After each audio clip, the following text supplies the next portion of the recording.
এই সঙ্গে সঙ্গে আমাদের যারা সাথে দায়িত্বে আছে শঙ্খ বাজাবে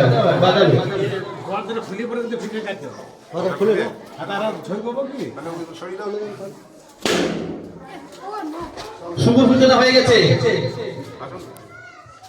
এগিয়ে আসুন, এগিয়ে আসুন।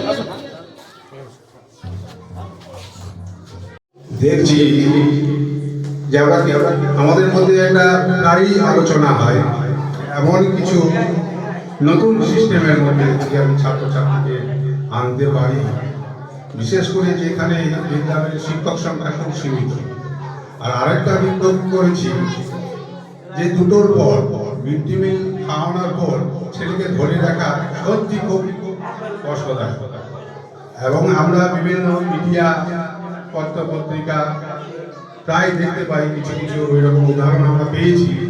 সেই সব বিবেচনা করে আমরা সর্বত্রভাবে আপ্রাণ চেষ্টার মাধ্যমে, কারণ আমাদের প্রধান বাধা ছিল আর্থিক ক্ষমতাটা আমাদের বিশাল সমস্যা জায়গা, কারণ আমরা সরকারিভাবে জব সামান্য পাই, সেই দিয়ে কিন্তু এটা করা সম্ভব নয়।